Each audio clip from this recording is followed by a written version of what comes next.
Back with another one. I'm on a generational run. The first time was so good, I had to do a second. This is another video regarding the topic of careers, jobs, opportunities for young people and how this can help this generation. If you haven't subscribed already, what are you doing? You watch the video, you like the video, but you don't click the button below. If you haven't already, make sure you subscribe. Stay tuned for more interviews to come. It's gonna be a really interesting one. Follow me. How do you think young people should best go about choosing their careers? I think it's really important to follow what you're passionate about. I think they should just do what they're passionate about. I think a lot of times when you're just going to school for whatever reason, you're getting a degree that you're not going to apply to yourself. So do whatever you find passion in. Don't go down the rabbit hole of doing something that you don't actually enjoy. It's not going to give you any fulfillment because there's one regret people have is that they didn't do what they love. Yeah. And I think that's really important. And obviously making sure that it can sustain you and keep you happy, because ultimately doing what you love is the most important thing. I think a lot of young kids can fall into a trap of doing what people think they should do, whereas I think you should actually follow a sensible path, but one that keeps you fulfilled. I think the best way is probably through experience, getting some hands-on experience, trying out before they fully get into it and then go down a route and then realise that maybe it's not for them. If they could try a bunch of different things, it just gives them a bit of an opportunity to learn a bit. Just got to go with the flow, try out lots of different things, see what you enjoy, but don't chase after the dreams of just having to have that dream job. That's the one thing you want to do. You'll fall into something eventually that you'll want to do and you'll enjoy. Just go out and have fun and don't put too much pressure on yourself. Do you believe most people choose their careers or just fall into them? Personal experience, I think most people just fall into them. I think for myself, I didn't really know what I wanted to do. I just knew what I enjoyed and sort of followed that a bit. You've probably got a better path if you know what it is you want to do. 100%. But it's difficult to pick your life when you're 16 or whatever it is when you're picking GCSEs and A-levels. And No, that's a really interesting one. I think if you've got a burning desire, you'll know that when you're at school or you're at college, you want to do law, you want to be a teacher, you want to be whatever it is, and you can go into that. I think if you come out of university or college or whatever it is that you've been training to do at school, and you still don't know what you want to do, you'll end up falling into something. If you don't define that, then life's just going to choose that path for you, isn't it? Yeah. I think nowadays we're moving away from more of the falling into. I think nowadays more kids are doing what they want to do now with social media, and there's so many more opportunities out there. I think the sort of dynamic is shifting a bit, for sure. Do you believe that you chose the right career for yourself? Absolutely not. I think I fell into what I wanted to eventually, but really? I think it was more luck than fortune. My degree was not relevant to what I'm doing now, but I enjoy it, so 100%. I've had many careers. Wow. What are you here doing today? Well, now I make videos, call it content creation, influencing, whatever you want to call it. Excellent. But making videos for brands, been doing this now for like 7-8 years. For me, I've done lots of things before, but this is like what keeps me doing it. I fell into insurance. Okay. I've been in a room with over 1,000 people where they asked the question, who here chose to be in insurance? And not a single person put their hand up. Wow. Because people just fall into that. But and it ended up being a really good career for me. Worked out quite well, met loads of really good people. So it's not something you regret, is it? I've got a few things I've done in my life that I regret, but hey, I'm here. And I'm not assuming that you didn't make the right choices, but if you could restart, what would you do differently in terms of choosing the best career going forward for yourself? I think the world has changed so much. Kids now are like 16 to 18 or whatever, where they're at that point in their life where they're like, don't know what they want to do. It's basically like trying as many things as possible, and what keeps you going and makes you tick. And not following what other people think you should do. Maybe not necessarily doing what your friends are doing. And just going out there and trying as many things as possible. As you get older, I think you realise, there's certain passions and other things. Because I fell into it, I didn't know, I was just having fun. So would I do anything differently? Probably not. I'm probably lucky enough to say that I wouldn't do that, because I'm thankful for what I've got. I'm healthy and I'm here, a lovely wife, 4 lovely kids. Oh, that's amazing. If you could restart, what career choice would you make differently and why? I think I'd recommend degree apprenticeships. I think getting that experience whilst also getting the qualification is probably the best way of doing it, rather than getting a qualification you don't know if you'll use. I'm a degree apprentice myself. There you go. So I think you're doing it right. Excellent. I mean, it's kind of controversial, but for me, I think I went to uni. I don't know if uni is necessary nowadays, unless you're doing something like you actually need a degree for, like a doctor or something. Okay. I feel like most jobs you don't need a degree. Experience is more important. That's all they really care about. So probably be that. Just go straight into work. If I could restart, I would have started the career that I'm doing now earlier. Really? Yeah. Interesting. What do you do by trade? Electrician. I would have started it earlier because it's a good trade. It's a trade that's never going to be out of work. You know what I'm trying to say? Especially with like the new advances in technology. You know what I'm trying to say? The trade that I do, it's manual labour basically. You know what I'm trying to say? I would have started earlier, and I probably would be somewhere different by now. I probably would be an owner of electrical company or I would have loads of property development and whatnot. It's a transferable skill, so it's a stepping stone. 100%. Yeah, I tend to find that trades are yeah, really that legitimate. It's a real stepping stone, and if the younger you start, but I'll say, if you leave and start your trade from school, by the time you're 25, you've got a mortgage, a house. You know what I mean? You're looking towards managerial positions. Director positions, project manager positions by the time you're 27, 28. So, it's a start early. That's the start early. Whatever you're going to do, start early. You know what I mean? Your youth is the most valuable thing. You know what I mean? Yeah. So use it while you got it. Use your energy while you got it. Don't waste up on it. And everyone thinks that you got time. We do not have no time, you know. You've got to the count of naught. You know what I'm trying to say? Literally, there's no time. I'm getting is that a sense of urgency whilst you're young and leveraging on your time is really important. Yeah, a lot of people do not have a sense of urgency. I got a sense like, yo, I'm late. I'm already late. You get me? Even though I'm on time, I'm late. You know what I'm trying to say? I was supposed to be here 15 minutes before. They always tell you get to your interview 15 minutes before. So even if you think you're on time, you're not on time. You get me? Unless you're early. You get me? No one. So I'm late. I'll tell everyone now, have a real sense of urgency, you get me? You never know what's going to happen, especially with things like COVID that happened not too long ago, that threw everyone out of balance, you know what I'm trying to say? Mentally, physically, financially, you're ready, you ain't got to get ready, you know what I'm trying to say? So sense of urgency is the main thing that you should have when you're going forward in your career. There's a real sense of urgency. How can young people become more attractive in the job market? I'd say experience whenever you can, even just like work experience, even if it's for free, anything sort of counts, because it seems like these days you can't get anything without experience. I know. How can young people become more attractive in the job market today? That's an interesting question, actually, especially with youth unemployment. It's got to be about training. It's got to be about being adaptable. What young people have got, which is a big advantage, is the fact that new technology works. You understand it much better than the older generation. So you could just think about that. Think about what AI can do. Talk about AI in the business. Business love that. They all want to hear about what you can do for their firm. Talk about be yourself as well. What skills do you think are highly desirable for young people in today's job market? I definitely think not being lazy, like if you show you're hard working, they appreciate that, and being punctual. I feel like at work, if you show up on time, it shows that you're like, you enjoy the job and you want to be there. Most definitely. Empathy. Empathy? Yeah. Oh, why do you think empathy? Is it any kind of thing, like healthcare or even just like retail? Interesting. Approaching yourself and making yourself comfortable with the person you're... Do you believe that's more so in certain fields than others? It could be, yeah. Communication. Do you have to communicate with your people at work? Do people understand you? That's the most important thing. Understanding technology is important. The other thing is, don't be afraid. Don't just sit around. I know this. When I was young, I was struggling to find work. I did jobs I really didn't like, but it doesn't matter because you get out. Working is good for you. It's good for self-respect. It's good. You get ideas. You talk to other people. You get something on your CV as well. Just do something, and then you suddenly think, oh, I tell you what, I know how to do. I could do this better. I could, you might suddenly find there's no job is a bad job. Providing it's paid, of course. Of course.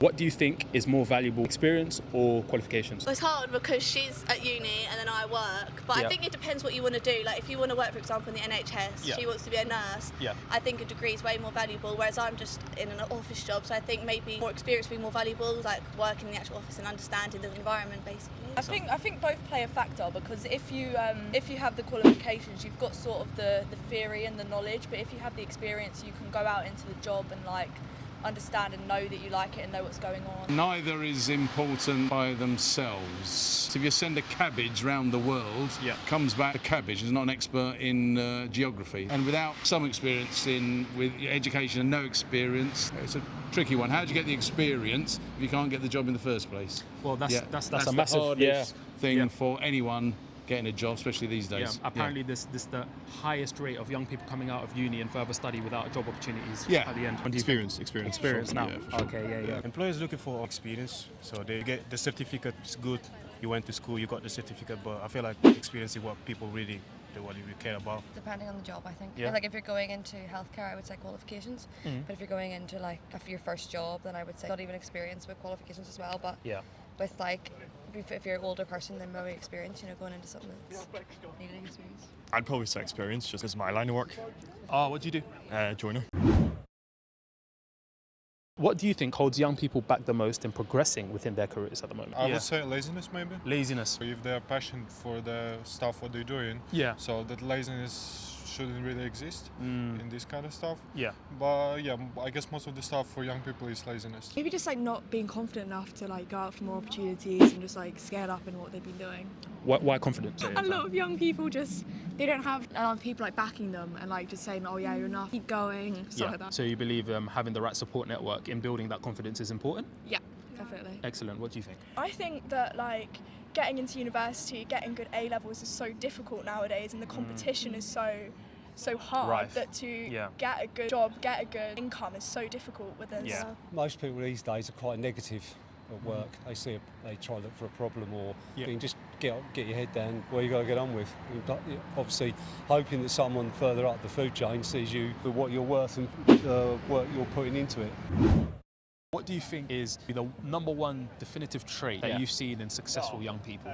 Mindset in conjunction with resilience. Resilience? Yeah. So mindset, what type of mindset do you reckon? Growth mindset? Yeah, growth mindset, positive mindset, bounce back, hit the L's, because you've got to have a bunch of L's to get that done. Yeah. Someone told me, he gave me advice actually in the professional space and told me that the quicker you can fail, the quicker you can learn the things that would perhaps take somebody longer who just allows it to naturally unfold. But the quicker you take initiative and fail, the more you would learn, and then the more likely you would be successful at a younger age actually. So it's difficult, it's a cliche. How do you get that cliche to like resonate with people? Exactly. I guess it's just because people must have said it to me growing up as well. It probably took me a good few years to actually Before listen to it and introduce that to the way. It's basically seeing an opportunity, as I said, and taking it and pushing on and putting that work in, that work ethic to succeed. If you haven't got it, you're just going to fail. Well, not going to fail as such, but you're just going to stay static. There's a real sense of seeking opportunities. How can somebody sharpen their eye for opportunities? Market-based, you look for a niche in the market and grab hold of it. You've got to have that drive. That's all there is to it. If you haven't got that drive, you're not going to succeed. You see a lot of people come up with a good idea, but they don't necessarily grab hold of it or take that risk. A lot of people, it is taking that risk and going for it. Most people go, well, they get to a certain point where you've got a house, you've got a mortgage, you're not going to take that risk. If you're younger, obviously, you might not have that mortgage hanging over you as such, or other commitments such as family, whatever. So you've got that potential or chance to push forward right there. If you see a niche area in the market or whatever, grasp it, go for it. Do you believe that AI is putting future jobs at risk for young people? Yeah, definitely. I think AI is going to put a lot of jobs at risk. We've had it before with the Industrial Revolution. It's going to be another AI revolution. 100%. It'll also create a lot of other job opportunities as well. So it's not all bad, but yeah. And how can young people best adjust to that? I guess you need to kind of use AI and adapt to it because it's there. It's here to stay. There's no point shying away from it. So. What do you think about AI? It's a great tool, but it's also a dangerous tool. So the only trouble with AI is that it repeats what's in the internet already. So if there's rubbish there already, if it's political, racist, nasty stuff there, it just repeats it. That's the issue with AI. You've got to understand, question AI like anything else. Just like if you read a book, you're going to question it. It's written by someone, AI, question it. Is this accurate? Do you believe it's putting future jobs at risk? Yes. You believe so? If it's integrated into our standard ways of working and living, how can we best adapt? We can best adapt by learning it more, like getting more involved in the AI as a whole, because like you said, it is going to take away a lot of jobs. So with us being able to learn, and because most of the jobs are going to go to AI, so going into that realm, I guess. I say boycott. Boycott? Yep. Hashtag boycott AI. Goodness me. I like AI, but I find it fascinating. Social media, anti all that. Really? Yeah. Anti like the whole lot? Yeah. Don't you think that it could be used as leverage though? It can, but I think there's more harm than Good. Yeah. I do. Yeah. Very respectable opinion. Do you believe AI is putting future jobs at risk for young people? I feel like they are. I think it's 50-50 for me, to be honest, Why the differing opinions here? AI in some sense is good. In other sense, I feel like it's bad in other sense. Because in terms of like, let's say university stuff where like you've got like project works and all that. Some people just go onto AIs and then they use AI to do the work instead of actually learning stuff themselves and doing it themselves. At the end of the day, you could get caught. Like they've got like, I think AI detectors or wherever it is. But there are other AI apps that could actually humanize the whole project work to make it look like it's been made by a human, and then that can be recognized as well. So you're actually not learning anything. In some sense, it's good. However, if it depends on how you're using it, to be honest. If you're using it in the right way, I think it will help you. But then if you're using it in a bad way, it can have a bad impact on you as well. Okay, what about yourself? You said something very contrary to that earlier. I just feel like I think they are, and I don't think it might not be intentional, but it's going to be little things like the work ethic, turning up on time, that sort of stuff that I think might put the younger ones to shame. Maybe like the hands-on jobs, like joinery, plumbing, that sort of stuff. Yeah. And I think if you're an electrician, you might benefit from this. How can young people best adjust to the increasing use of AI in the workplace? They probably have to study more about AI to understand it well, to understand the impact of it, to understand the disadvantages and advantages of it. They can judge for themselves if they think the advantages override the disadvantages. We both think money or passion is more of an important driver in choosing a career. Which one? Having been miserable in jobs, I think passion's probably the better one. Yeah, likewise, passion. As long as you can pay the bills, I don't think money's too important. Really? Why? Why would you guys say? I've previously worked jobs where, you know, you've had a good salary and stuff like that, but it's also very miserable. You're wiggling your mouse and making your team symbol go orange to green, and it's miserable, right? Yeah, I mean, you spend more time at work than you do with your family and friends, so you've got to enjoy what you do. I would say money is more important. Money's more important? Yeah, okay. Especially like in today's world. Like yes. Right now, how the inflation is going, yes. how the cost of living is so expensive. Mm-hmm. If you're coming from not a very rich family, yes. do you think you would still follow your passion? Do you have the time, the money, and motivation for it? No, because you're so occupied with worrying about life, with finances, economics, inflation, and all of them. So when you're in like a survival mindset, it's tough to think about passion. Exactly, that's true. Interesting. And if money didn't matter and you could start your career again, which one would you choose? I probably would pick software engineering, something I actually do enjoy. Yeah. I think I would go more into like a place where it's like more artsy. So for me, because I'm not coming from a very rich family, I have never thought about patience. I always thought I need to provide for myself, I need to provide for my family, and I have to look after myself and the people around me. Okay. So I really didn't have time to think, oh, this is really my passion. But obviously, when I'm thinking at myself and looking at myself, I think I have a personality where I will be very happy around arts, around people, where there's like more of like social connection. Mm-hmm. What are you passionate about? I would say like painting, nature. So I think what I'm really happy about is like traveling. It just makes me so happy. So wow, interesting. If let's say in another world, money didn't matter at all, like, you know, everyone was free for all, what would you do in terms of your career or maybe your life purpose? Start up a zoo or something. Looking after some animals, giving them a good life. I mean, if beekeeping was going to pay the bills, I'd do that, but if not, I'm not sure. But yeah, maybe beekeeping. Yeah, really interesting takes. Do you guys believe that passion should always be monetized? I think some passions shouldn't be. You know, like for example, you know, if you like going to the gym and stuff, you know, you might not enjoy doing that as for other people. So no, I don't think all passion should be monetized. To be fair. 100%. No, I don't think so. I think it's good to give back to the community and do good things.